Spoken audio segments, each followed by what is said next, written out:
Hello students, I am Professor D.M. Pawar. In today's session, we are going to study how to design a shaft when the shaft is subjected to combined torsional and bending moment. We will solve a numerical where the application of shaft is subjected to combined torsional and bending moment. Here is the numerical. The layout of transmission shaft carrying two pulleys B and C and supported on bearing A and D shown in figure. You can see A and D are two bearings on which the shaft is supported. On that shaft, the power transmitting element at point B is nothing but one pulley, and at C there will be the another pulley. Power is supplied to the shaft by means of vertical belt on the pulley B. On that pulleys B and C, there will be the belt. So belt drive is there, and on belt B, the power is to be supplied with the help of belt drive, which is then transmitted to the pulley C at this point, carrying a horizontal belt. It is also given that at point B, the belt is vertical. You can see here in the side view, P1 and P2 are nothing but vertical tensions of that belt at pulley B, and at point C or at pulley C, P3 and P4 are nothing but belt tensions, and these are in horizontal direction. The maximum tension in the belt on pulley B is 2.5 kilonewton. On pulley P1 is nothing but 2.5 kilonewton. Let us assume P1 is nothing but tension in a tight side, and that is nothing but the maximum tension at pulley B is 2.5 kilonewton. The angle of wrap for the both the pulleys is 180-degree, and the coefficient of friction is 0.24. This is common to both the pulleys. The shaft is made up of plain carbon steel 30C8 having SYT 400 Newton per mm square, and factor of safety is 3. So on the basis of the given data, we have to determine the diameter of shaft on strength basis. So here we can conclude that the shaft is transmitting power, hence it is subjected to the torsional moment. And as the belt tensions are there at 2 points, at point B and at point C, so that will create a bending moment on that shaft. So it is clear that the shaft will subjected to this combined torsional and bending moment. So let us see how to design the shaft in that case. So first step is to calculate permissible shear stress. Permissible shear stress tau can be calculated by this equation, SSY upon factor of safety. SSY is yield strength in shear, and that is equal to 0.5 SYT. So 0.5 SYT divided by factor of safety. By putting all these values, SYT is 400 and factor of safety is 3. So allowable shear stress becomes 66.67 Newton per mm square. After knowing the permissible shear stress, we will go for the calculation of torsional moment. We know that P1 is given, that is maximum tension in the pulley B, that is 2.5 kilonewton, that is 2500 Newton. So for the belt drive, this equation is known to us. P1 by P2 is equal to E raised to mu theta. P1 is the tension in tight side, P2 is the tension in slack side. Mu is the coefficient of friction between belt and pulley, and theta is nothing but angle of wrap. So all data is given. So as this is given, mu is 0.24 and theta is 180-degree. So we have to convert it into radian, that is pi. So by putting this, it will comes 2.125. So by that equation, I can calculate P2. P2 is nothing but 1176.47 Newton. Now we know the torque equation for the torque for the belt or pulley. Then torque supplied to the shaft is nothing but torque is equal to P1 minus P2, the difference between tight side and slack side, multiplied by radius of that pulley.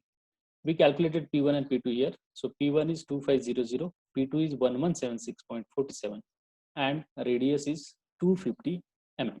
By calculating this, the torque for the pulley or torque supplied to the shaft is given by 330882.5 Newton mm. So by knowing the torque, we have to calculate the bending moment also. So bending moment, here we can see the diagram. For the bending moment, we have to consider P1 and P2 are nothing but vertical forces, and P3 and P4 are nothing but horizontal forces. We calculated P1 and P2 in previous step. Now we have to calculate P3 and P4 here in this step first to calculate the bending moment. So P3 and P4 can be calculated. We know that torque on the pulley B and pulley C will be same. So I will put that in terms of torque is equal to P3 minus P4. Here we are assuming P3 is nothing but tension tight side. So P3 minus P4 multiplied by radius of that pulley, smaller pulley. So this is nothing but P3 minus P4 multiplied by radius is 125, and torque we calculated in previous step. That is I put here. So by this equation I will get equation A, that is P3 minus P4 is equal to 2647.06 Newton. Similarly, we know that P3 by P4 is equal to e raised to mu theta. E raised to mu theta is same for both the pulleys because mu is and theta is same. So that is equal to 2.125. So again, I will get this second equation in terms of P3 and P4. So I have now equation A and equation B. So two equation and two unknown, P3 and P4. So solve this equation simultaneously to get the value of P3 and P4. So I will calculate this. P3 is 5000 Newton and P4 is 2352.94 Newton. Now I have all these forces P1, P2, P3 and P4, right? So we have to find out the maximum forces acting at points, various points. So at point B, we can see here in the vertical diagram, at point B, the pulley B is there, larger pulley, and forces are nothing but P1 and P2, and both are in same direction and in downward direction. So I will get the neglecting weight of the pulley. The weight is not given, so we have to neglect that weight for both the pulleys. And by neglecting that weight, the downward force at pulley B can be calculated directly P1 plus P2, and that is equal to 3676.47. Similarly, in the horizontal plane, that P1, P2 will comes in vertical plane because these are nothing but vertically downward forces, and P3 and P4 are horizontal forces. So it will come in horizontal forces at point C. Here, the total horizontal force is on C is nothing but P3 plus P4, that is 7352. So these are the forces you can see here in vertical and horizontal diagram, right? 7352 here, and in vertical plane 3676. So once I get the value of total forces acting on the shaft, I will calculate the bearing reactions at the bearing support. So for the reactions at A and D, let us consider first the vertical plane. For vertical plane, summation of all vertical forces are equal to 0. So there will be four vertical forces. So 3676.47, that is vertically downward force. Due to that downward force at point A and at point D, the two reactions will be there. Here the reactions are, we can see the reactions in the diagram, but how it comes, we will discuss here. So that is nothing but reaction at A vertical and reaction at D vertical. This is A point and this one is D point. So that reactions we have to calculate. Let us, by considering this, we will get equation A. Second equation we will get by taking moment at point A, that is equal to 0 for equilibrium condition. So how to calculate moment at point A, I have to calculate. So for that purpose, two forces are there, this one and this one, right? So moment is nothing but 3676.47 multiplied by distance is 200, you can see here. So this is nothing but the clockwise moment, and second force is nothing but creating anti-clockwise moment. So I will directly equate that RD vertical, that is here, this will be the RD vertical, and multiply by total distance is 1000. So by solving this equation, I will get the value of RD vertical is 735.29. You can see the value here, 735.29. By putting this RD vertical value in equation A, I will get the RA vertical value as 2941.18. You can see here 2941.18, that is vertical plane, RA vertical. So this is how we calculated the reactions at A and B for vertical plane. Similarly, we have to calculate the reactions for A and D in horizontal plane also. Here you can see the horizontal plane diagram. The force is this one, it is acting downward. So due to that, again, two vertical forces will be created, vertical reactions will be created. So these are vertical reaction you can see here directly, but how it comes, we will discuss here. Again, we have to take summation of all forces is equal to 0. Here one force is downward and these two reactions are upward. So I will equate that 7352 is downward force, that is equal to RA horizontal and RD horizontal. Second equation I will get moment about point A is equal to 0. Here this is A point. So moment by taking these two forces, again this is clockwise moment, and by this you will get anti-clockwise moment.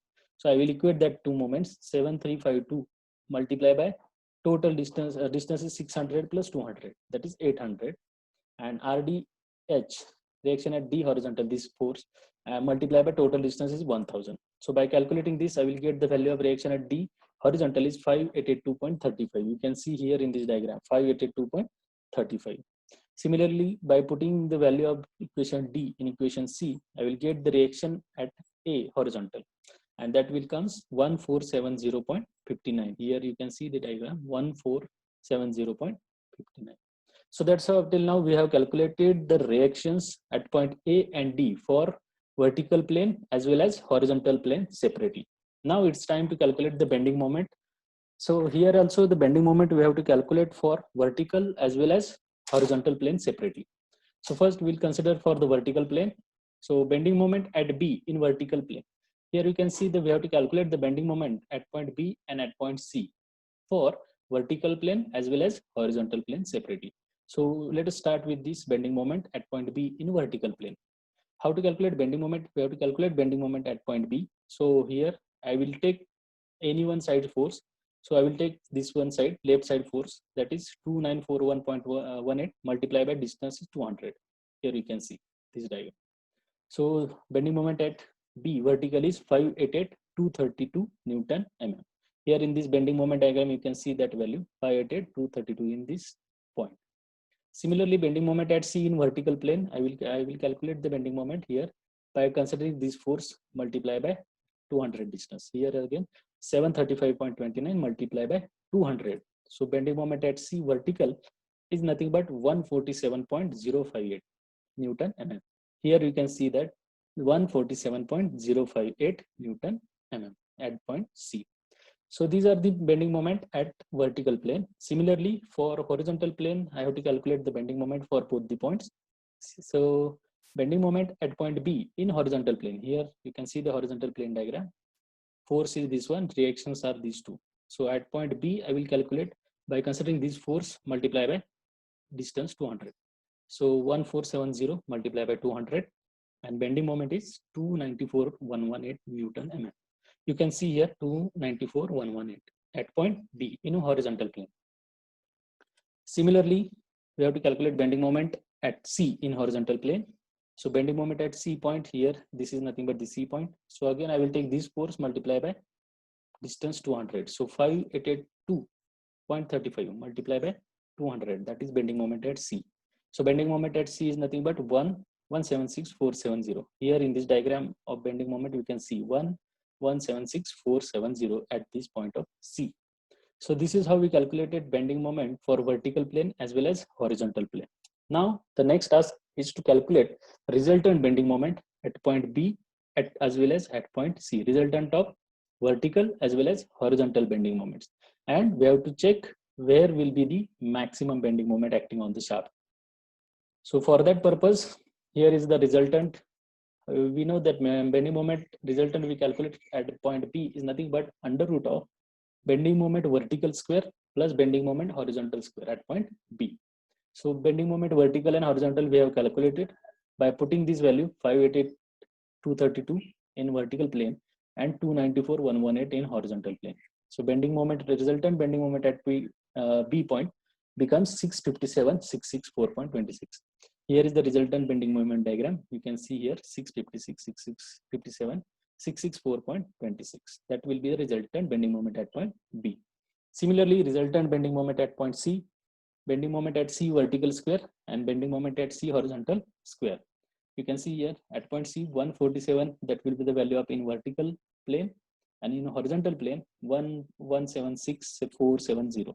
So resultant of these two is nothing but 185,625.45 Newton mm. Here the resultant diagram you can see this value at point C. So resultant at C is nothing but this one. So by comparing these two values, we can conclude that bending moment will be maximum at point C. So resultant bending moment is maximum at point C. Now we have to take this value for further calculation to calculate the diameter of shaft. Now till now we have calculated the torque supplied by the shaft or torque transmitted by the shaft as well as maximum bending on the shaft. So based on that torque and maximum bending moment, we have to find out the diameter of shaft. So that is to be calculated according to the maximum shear stress theory. So according to this theory, equivalent twisting moment is calculated as mt square plus mb square, torque square plus bending moment square. And here we have to consider maximum bending moment acting on the shaft. So we have calculated that at point C. So torque we have calculated in second step. So this is nothing but the torque value, and this is maximum bending moment value. So by considering these two values, and we have to put that value in this equation, maximum shear stress equation. So maximum shear stress is equal to 16 mte upon pi dq. So by putting values, maximum shear stress we calculated in the first step 66.67, and this is mte value we put here. So I will get the value, and from this equation we can see that diameter is unknown. So by solving this equation, I will get the diameter as 45.47 mm. So that's how we can calculate the shaft diameter when it is subjected to the combined as bending as well as torsional moment. Thank you.